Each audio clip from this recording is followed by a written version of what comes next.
నమస్తే, నేను మీ సతీష్. ఏపీ రాజకీయాల్లో సెప్టెంబర్ 9 మానియా అనేటువంటి ఒక చర్చ అయితే కనుక పెద్ద ఎత్తున జరుగుతూ ఉంది. కారణం ఏంటంటే ఇప్పటికే సెప్టెంబర్ 9 అనేటువంటిది చూసుకున్నట్లయితే ముఖ్యంగా వైఎస్ వివేకానందరెడ్డి హత్య కేసులో మరి అవినాష్ రెడ్డి బెయిల్ రద్దు చేయాలి అంటూ సునీత వేసినటువంటి పిటిషన్ పైన చర్చ, విచారణ అనేటువంటిది సుప్రీంకోర్టులో ఆ రోజుకే వాయిదా పడింది. ఆ రోజున విచారణ జరగబోతూ ఉంది. మరి ఈ నేపథ్యంలో ఏం జరగబోతూ ఉంది? అవినాష్ రెడ్డి బెయిల్ రద్దు అవుతుందా? ఆయన అరెస్ట్ అవుతారా? అదే సమయంలో చూస్తే కరెక్ట్గా 2 ఏళ్ల క్రితం మనం చూసుకున్నట్లయితే సెప్టెంబర్ 9, ఇదే 9వ తారీఖున అప్పటి ప్రతిపక్ష నేత ప్రస్తుత ముఖ్యమంత్రి చంద్రబాబు నాయుడు గారిని కూడా అరెస్ట్ చేశారు. మరి ఈ నేపథ్యంలో ఈ సెప్టెంబర్ 9 మరి మద్యం కేసులో, లేదా నటి జత్వానీ కేసులో, లేదా ఇసుక కేసులో జగన్మోహన్ రెడ్డి అరెస్ట్ అవుతారా? అదే సమయంలో చూస్తే ఇప్పటికే పార్లమెంట్ ఏదైతే అసెంబ్లీ రూల్ బుక్ ప్రకారంగా 60 రోజులు వరుసగా అసెంబ్లీ సమావేశాలకు హాజరు కాకపోతే ఆ శాసనసభ్యుడి సభ్యత్వం డిస్క్వాలిఫై అవుతుంది అని చెప్పి ఇప్పటికే రఘురామకృష్ణరాజు, ఏపీ డిప్యూటీ స్పీకర్, ఆయన కొన్ని కీలక వ్యాఖ్యలు చేసినటువంటి నేపథ్యంలో జగన్మోహన్ రెడ్డి మరి ఈసారి అసెంబ్లీ సమావేశాలకు వెళ్తారా? సెప్టెంబర్ 9 ఏం జరగబోతా ఉంది అనేటువంటి చర్చ మాత్రం పెద్ద ఎత్తున జరుగుతూ ఉంది. మరి ఇదే అంశంపై మనతో విశ్లేషించేందుకు సీనియర్ జర్నలిస్ట్ డివిఎస్ గారు ఉన్నారు. సార్ నమస్తే. నమస్తే సార్, సెప్టెంబర్ 9 జగన్మోహన్ రెడ్డికి, వైఎస్ఆర్ కాంగ్రెస్ పార్టీకి మరి అదొక పీడకలలాగా వెంటాడుతూ ఉంది. సెప్టెంబర్ 9 అటు వివేకానందరెడ్డి హత్య కేసులో అవినాష్ రెడ్డి బెయిల్ రద్దయి ఆయన అరెస్ట్ అవుతారా, లేదు మద్యం కేసులో జగన్మోహన్ రెడ్డి అరెస్ట్ అవుతారా? అసెంబ్లీ సమావేశాలు కూడా ప్రారంభం కాబోతూ ఉన్నాయి. మరి ఈ నేపథ్యంలో ఆయన ఈసారి సెషన్స్కి వెళ్ళకపోతే డిస్క్వాలిఫై అవుతారా? డిస్క్వాలిఫై అయితే మళ్ళీ పులివెందుల బై ఎలక్షన్, మరి మొన్న అక్కడ జెడ్పీటీసీకే డిపాజిట్లు రాలేదు అంటే ఇప్పుడు జగన్మోహన్ రెడ్డి పరిస్థితి ఏమవుతుంది అని ఆందోళన చెందుతూ ఉన్నారు వైసీపీ నాయకులు. దీనిపైన మీ అబ్జర్వేషన్స్? సెప్టెంబర్ 9 ఫీవర్ ఇవాళ వైఎస్ఆర్ కాంగ్రెస్ పార్టీలో, జగన్మోహన్ రెడ్డిలో, అవినాష్ రెడ్డిలో అంటే అన్నదమ్ములు ఇద్దరు అరెస్ట్ అవుతారా? తమ్ముడేమో వివేకానందరెడ్డి హత్య కేసులో మరి సుప్రీంకోర్టు కరెక్ట్గా వాయిదా వేసింది. మొన్న అటు ఆ 2 కేసులు క్వాష్ చేసింది. ఏది, సునీత, రాజశేఖర రెడ్డి పైన తప్పుడు కేసు క్వాష్ చేసింది. Next CBI SP Ram Singh పైన తప్పుడు కేసు అని క్వాష్ చేసింది. అడిగింది సిబిఐని, అవినాష్ రెడ్డి ఏంటి, అతని కస్టోడియల్ విచారణ అవసరమా, లేకపోతే మీరు అసలు ఏంటి ఈ కేసుని మీరు పునర్విచారణ చేస్తారా, లేదు విచారణ కొనసాగిస్తారా? సుప్రీం ఆదేశాలు సెప్టెంబర్ 9న ఎలా ఉండబోతున్నాయి? తమ్ముడి రాజకీయ భవిష్యత్ మరి ఆ రోజు ఆ నిర్ణయం పైన ఆధారపడి ఉంటుంది. అంటే జైలుకి వెళ్ళే రెండో ఎంపీ అవుతాడా? ఆల్రెడీ ఒక ఎంపీ జైల్లో ఉన్నాడు. ఎవరు? మిథున్ రెడ్డి. మరి లిక్కర్ కేసులో అరెస్ట్ అయ్యి జైల్లో ఉన్నారు. దీంట్లో లేదు, లిక్కర్ కేసులో అసలు జగన్మోహన్ రెడ్డి అరెస్ట్ అవుతాడా? నిన్న నారాయణ స్వామిని ఎంక్వైరీ చేశారు, అప్పటి ఎక్సైజ్ శాఖ మంత్రి. 3,500 కోట్ల ముడుపుల కేసులో ఇప్పటికి 12 మంది అరెస్ట్ అయ్యారు. టోటల్గా అప్పటి సీఎంఓ అదే ఒక అక్రమ వసూళ్ల డెన్గా మారిందని. అది సీఎంఓ కాదు, అదొక వసూళ్ల ఆఫీస్గా చేశారంటూ అటు ధనంజయ రెడ్డిని అరెస్ట్ చేశారు, లేకపోతే అక్కడ ఉన్నట్టు వైఎస్డి కృష్ణమోహన్ రెడ్డిని అరెస్ట్ చేశారు. ఇప్పుడు సీఎంఏ అరెస్ట్ అవుతాడు, అప్పటి సీఎం. ఎందుకంటే మరి మాజీ సీఎంను ఆ రోజే అరెస్ట్ చేశారంట. అదొకటి కలిసింది డేటు.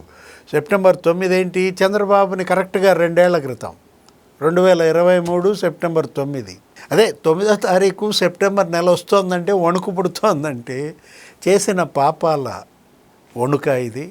అప్పటి నేరాలు, ఘోరాలు. అసలు వీళ్ళు ఇప్పుడు ఒకటి సెప్టెంబర్ 9 అది స్కిల్ డెవలప్మెంట్ కేసు.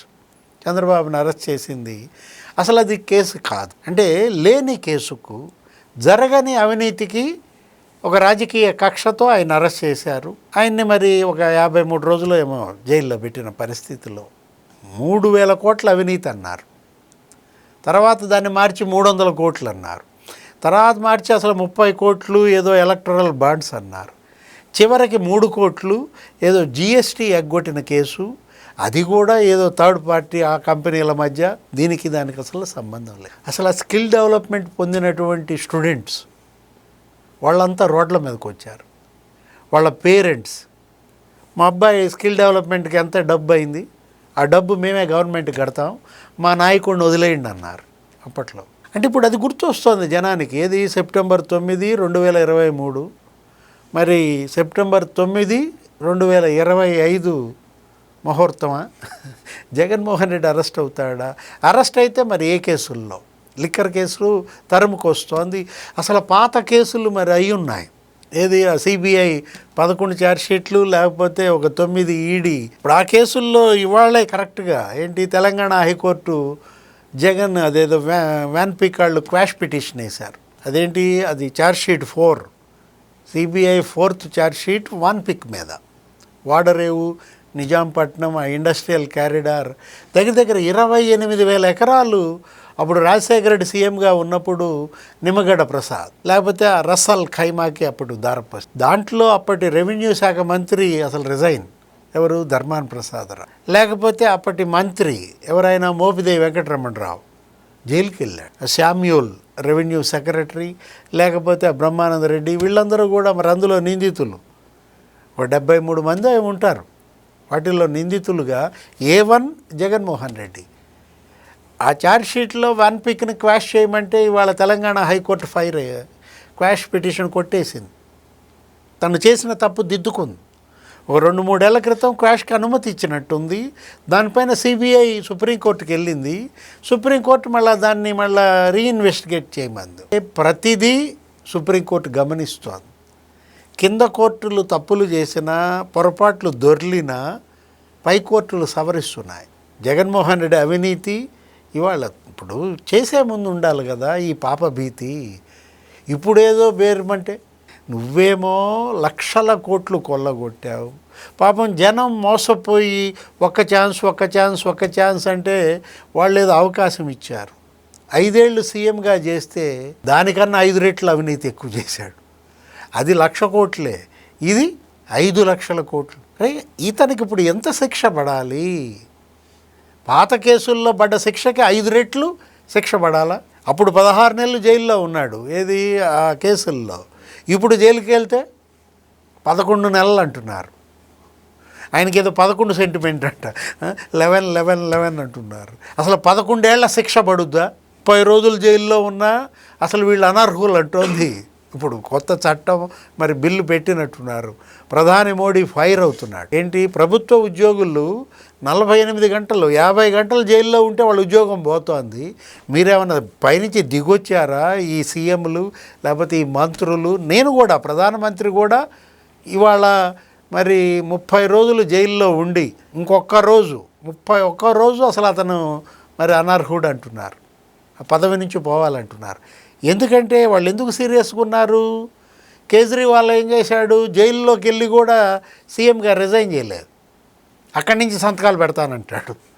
అంటే జైల్లో మీరు అవినీతి కుంభకోణాలకు పాల్పడి ఉంటే మీ చీఫ్ సెక్రటరీ, మీ డీజీపీ, మీ ప్రిన్సిపల్ సెక్రటరీలు ఫైళ్ళు తీసుకుని జైలుకి రావాలా? ఇదెక్కడి జైలు స్వామ్యం అంటూ ఇవాళ అదో పెద్ద చర్చ.